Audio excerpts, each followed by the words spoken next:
বাংলায় খুব সুন্দর একটা প্রবাদ প্রচারিত রয়েছে, আগে দর্শনধারী পরে গুণ বিচারী। অর্থাৎ আগে তোমার রূপের প্রশংসা, পরে তোমার গুণ নিয়ে আলোচনা করা হবে। তবে একবিংশ শতাব্দীর বুকে দাঁড়িয়ে এই প্রবাদটা কতটা যুক্তিপূর্ণ সেটা নিয়ে না হয় আমরা অন্য কোনো ভিডিওতে আলোচনা করব।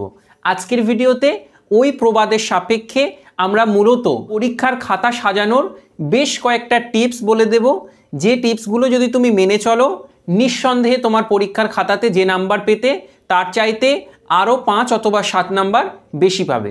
এবার একটু হিসাব করে দেখো তো, প্রতিটা সাবজেক্টে ন্যূনতম যদি তুমি 5 করে বেশি পাও তাহলে 7টা সাবজেক্ট মাধ্যমিকদের ক্ষেত্রে 5 7 35, নেহাত কিন্তু কম নাম্বার নয়।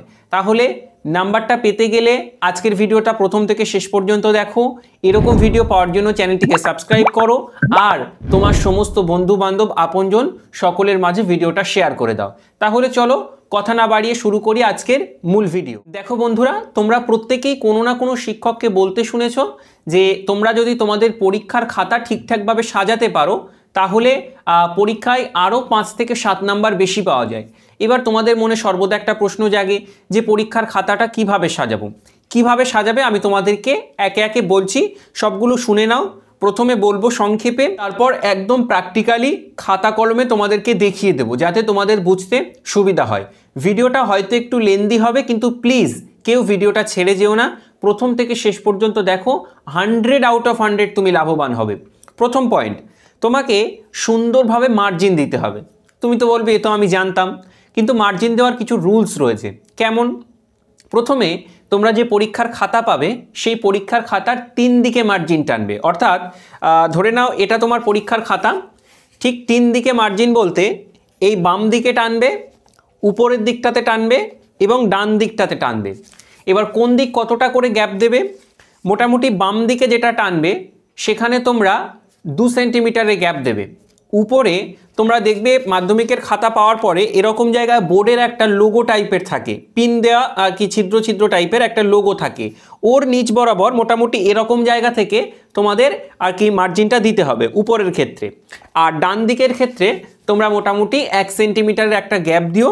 তবে নিচে এরকম আমি এই দেখো এই পৃষ্ঠাতে যতটা লিখেছি, এখানে হয়তো লাইটের জন্য একটু দেখা যাচ্ছে না, তো এই যে পৃষ্ঠাতে আমি যতটা লিখেছি মানে এই এতটা করে কিন্তু একটু গ্যাপ রাখবে প্রতিটি পৃষ্ঠার নিচে। শেষে কিন্তু একদম এই শেষ পর্যন্ত লিখবে না, নিচে এতটা করে একটু গ্যাপ রাখবে, তাহলে দেখতে সুন্দর লাগে। তাহলে এটা গেল মার্জিনের। মার্জিন তোমরা যেহেতু সাদা খাতা তোমাদেরকে দেওয়া হয়, সেক্ষেত্রে তোমরা ব্ল্যাক কালি বা ব্লু কালি যে কোনো একটা কালির কলম ব্যবহার করে তোমরা মার্জিনটা টেনে নেবে। অযথা ডিজাইন করার প্রয়োজন নেই, ডবল দাগ দেওয়ার কোনো প্রয়োজন নেই, সিঙ্গেল দাগ তোমরা দেবে যাতে সময়টা বেঁচে যায়। এবার তুমি বলবে যে আমি যদি মার্জিন না টানি তাহলে কি কোনো অসুবিধা হবে? কোনো অসুবিধা নেই যদি তুমি লাইন সোজা করে লিখতে পারো। মনে করো যদি তুমি খাতা ভাঁজ করে লিখবে, নো প্রবলেম, তুমি লিখতেই পারো, এতে কিন্তু তোমার অনেক সময় বেঁচে যাবে, তুমি চাইলে এটা করতে পারো। দ্বিতীয়ত, অপরিষ্কার হস্তাক্ষর।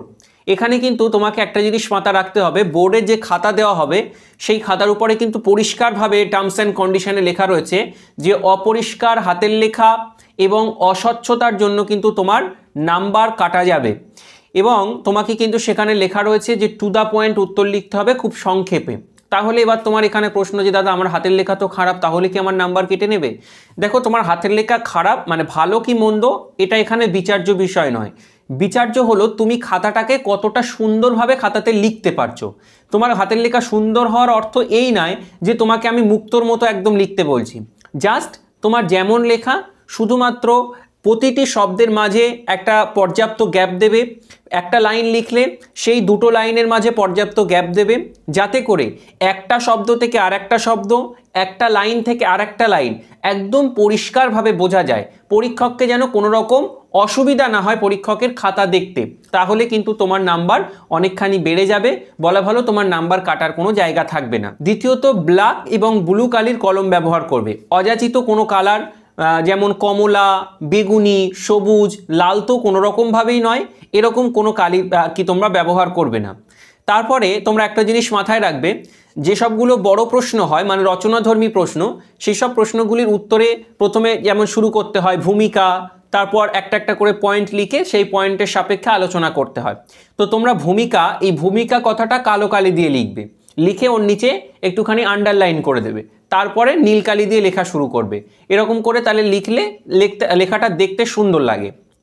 তারপর আরও একটা যে গুরুত্বপূর্ণ বিষয়, সিকোয়েন্স মেনটেন। অর্থাৎ সিকোয়েন্স মেনটেন মানে কি, প্রথমে দেখা যাচ্ছে তোমার এক দাগে 10টা এমসিকিউ দেওয়া রয়েছে, 1.1, 1.2, 1.3, 1.4 এরকম করে 10টা এমসিকিউ দেওয়া রয়েছে। তুমি কি করলে, প্রথমে 1.1, 1.2 এইরকম করে একের দাগে দুটো এমসিকিউ লিখলে। 1.2 এর পরে হওয়ার দরকার 1.3, তুমি ওখানে লিখলে 1.7, তারপর দিলে 1.5, তারপর দিলে 1.9। তাহলে কি করলে, তুমি যেই প্রথা মানে 1, 2, 3, 4 এই যে পর্যায়ক্রম, এটা কিন্তু তুমি ভাঙলে। ফলত কি হয়, পরীক্ষককে কিন্তু বারবার ওই প্রশ্নপত্র আর তোমার উত্তরপত্র মেলাতে হয়। মানে ওনারা কি করেন, অনেক খাতা দেখেন, তো দেখতে যে কি হয় না, উত্তরপত্রগুলো ওনাদের চোখে স্ক্যান হয়ে যায়, পরপর মনে থাকে যে 1-এর দাগের উত্তর এটা, 2-এর দাগের এটা, 3-এর দাগের এটা। এবার তুমি দেখা যাচ্ছে 3-এর পরে তুমি 8-এর উত্তরটা লিখলে, আমি ধরে নিচ্ছি তুমি সঠিক লিখলে, কিন্তু উনি ভাবছেন 8-এর দাগের যে উত্তরটা তুমি লিখলে ওটা 3-এর দাগের। এবার 3-এর দাগের উত্তর আর 8-এর দাগের উত্তর সেম না, তাহলে উনি কিন্তু তোমাকে কেটে দেবেন, সুতরাং বা কেটে দিতে পারেন। সুতরাং এক্ষেত্রে একটা নাম্বার কমে যাওয়ার কিন্তু মোস্ট প্রবেবল চান্সেস রয়েছে। সুতরাং আমি তোমাকে রিকোয়েস্ট করব, তোমার কোনো প্রশ্নের উত্তর যদি না হয়, তুমি হয়তো আমাকে বলতেই পারো যে দাদা আমার 1.2, 3, 4, 5 এই কটা হয়েছে, কিন্তু আমার 6-এরটা হবে না। তাহলে আমি কি ওখানে কি লিখবো, তুমি 6-এরটা ফাঁকা রাখো, পর্যাপ্ত জায়গা ফাঁকা রাখো, পরবর্তীতে মনে পড়লে লিখবে, না হলে লিখবার প্রয়োজনে ওইভাবে ফাঁকা অংশ থেকে যাবে। কিন্তু প্লিজ তুমি সিকোয়েন্স মেনটেন করে লিখবে, তাহলে কিন্তু তোমার পরীক্ষার খাতাতে নাম্বার কাটার তো কোনো সম্ভাবনা থাকবে না, উপরন্তু নাম্বার বাড়ার একটা কিন্তু চান্স রয়েছে। এরপর হচ্ছে সঠিকভাবে দাগ নাম্বার। এটা কিন্তু আমার প্রতিটা শিক্ষক আমাদের ক্লাসে বলে থাকেন, বা আমাদের কোচিংয়ের শিক্ষক, গৃহশিক্ষকেরাও কিন্তু বারবার বলেন। তোমরাও যারা এবার মাধ্যমিক দিতে চলেছো, উচ্চ মাধ্যমিক পরীক্ষা দিতে চলেছো, তোমাদের প্রতিটা শিক্ষক কোনো না কোনোবার তোমাকে কিন্তু এই কথাটা বলেছে যে দাগ নাম্বার সঠিকভাবে দিতে হবে। দাগ নাম্বারটা মার্জিনের এই দিকে দেবে, অর্থাৎ এই যে বাম দিকে তোমরা যে মার্জিনটা টানবে, এই বাম দিকের মার্জিনের এই দিকে তোমরা দাগ নাম্বার দেবে, একদম সঠিকভাবে দাগ নাম্বার দেবে, যাতে পরিষ্কারভাবে দাগ নাম্বারটা দেখা যায়। দাগ নাম্বার দিয়ে তোমরা তারপরে উত্তর লিখবে। এরপর তোমাদের যে গুরুত্বপূর্ণ বিষয়টা মাথায় রাখতে হবে, টাইম ম্যানেজমেন্ট। টাইম ম্যানেজমেন্ট কিভাবে করবে না, প্রথমে তুমি প্রশ্নপত্র পাবে, 15 মিনিট তোমাকে সময় দেওয়া হবে প্রশ্নপত্র পড়ার জন্য। তুমি প্রশ্নটা খুব ভালোভাবে পড়ে নেবে। নেওয়ার পরে তুমি কি করবে, পরীক্ষা তোমার শুরু হলো, পরীক্ষার শুরুতে তুমি লেখা শুরু করছো ফুল অফ এনার্জি নিয়ে, মানে তুমি একদম পুরোপুরি এনার্জি নিয়ে লেখা শুরু করলে। তখন তুমি যদি একদম ধীরে ধীরে আস্তে আস্তে সুন্দর করে লেখো, তাহলে নর্মালি তুমি একটা মেন্টালি একটা তুমি ডিসেবল হয়ে যাবে যত পরীক্ষা শেষ হবে, এবং ফিজিক্যালিও তুমি একটু ডিসেবল হয়ে যাবে পরীক্ষা যত শেষের দিকে গড়াবে। সুতরাং তুমি প্রথমের দিকে যদি একদম ধীরে ধীরে লেখো, তাহলে পরবর্তীতে দেখা যাবে তুমি কিন্তু জানা প্রশ্নের উত্তরও লিখে আসতে পারবে না, মানে সময়ের অভাবে। এটা কিন্তু একটা বেদনাদায়ক জিনিস, আমি কিন্তু বেশ কয়েকবার ফেস করেছি, এটা খুব বেদনাদায়ক জিনিস জানা প্রশ্নের উত্তর ছেড়ে আসা। সুতরাং তুমি চেষ্টা করবে একদম প্রথম থেকেই মোটামুটি তোমার স্পিড মেনটেন করে লেখার। আমি এখানে বলছি না ভীষণ তাড়াতাড়ি লিখতে, মোটামুটি একটা স্পিড মেনটেন করে তুমি লিখবে, যাতে করে তুমি নির্দিষ্ট সময়ের মধ্যে তোমার সমস্ত প্রশ্নের উত্তর লিখে আসতে পারো। প্রথমের দিকে একদম ধীরে ধীরে লিখে অযথা সময় নষ্ট করবে না।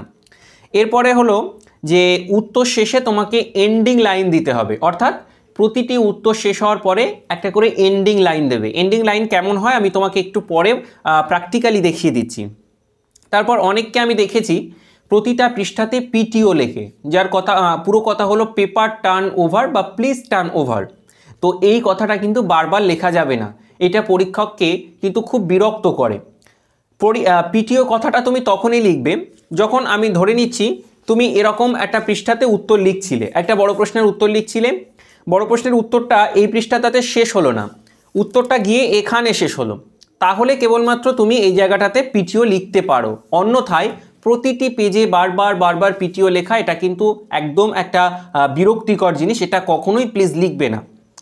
তারপর কোনো রকম যদি ভুল হয়, ধরো তুমি একটা কোনো প্রশ্নের উত্তর লিখতে গিয়ে দেখা যাচ্ছে একটা ওয়ার্ড ভুল হয়েছে, বারবার সেটাকে দাগিয়ে একদম তুমি মোটামুটি অনেকে দেখেছি আমি 3-4 বার এরকম করে কালি দিয়ে ওটাকে কাটাকুটি করে, বিশ্রী একটা দেখতে লাগে, এটা করবে না।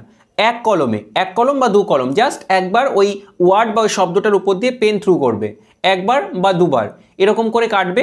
এক কলমে যেটা কাটা বলে, এটা দেখতে সুন্দর লাগে, মাস্টারমশাই দেখেই বুঝতে পারবেন যে ওটা তুমি বাদ দিয়েছো বা কেটে দিয়েছো। এরপর হচ্ছে একটি উত্তর শেষে তোমাকে পর্যাপ্ত গ্যাপ দিতে হবে। ধরে নাও আমি তোমাকে বোঝানোর ক্ষেত্রে বলছি, এরকম ধরো এখানে তোমার এ দাগের উত্তর শেষ হলো, মানে এক দাগে যতগুলো প্রশ্ন দিয়েছিল তুমি এই পর্যন্ত লিখলে, লেখার পরে এখান থেকেই যেন আর বি দাগের উত্তর শুরু করবে না, তুমি আবার নতুন একটা পৃষ্ঠা নেবে, নতুন পৃষ্ঠা থেকে এখান থেকে বি দাগের প্রশ্ন লেখা শুরু করবে। তাহলে কি বললাম, একটা প্রশ্নের উত্তরের শেষে তোমাকে কিন্তু পর্যাপ্ত গ্যাপ দিতে হবে। তাহলে এবার এখানে কেন পর্যাপ্ত গ্যাপ দিতে হবে, তোমরা মাধ্যমিকের খাতা যে সমস্ত এক্সামিনাররা দেখেন বা পরীক্ষকরা, তুমি যদি তোমার স্কুলের কোনো শিক্ষককে জিজ্ঞেস করো জানতে পারবে, এখানে কিন্তু একটা কিজিংয়ের ব্যাপার থাকে।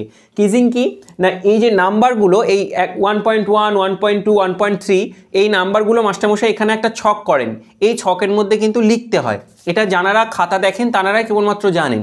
এটা আমি কিভাবে জানলাম, আমার অনেক মাস্টারমশাই আমাকে বলেছেন, প্র্যাকটিক্যালি দেখিয়েওছেন, আমি দেখেছি কীভাবে কেজিং করে।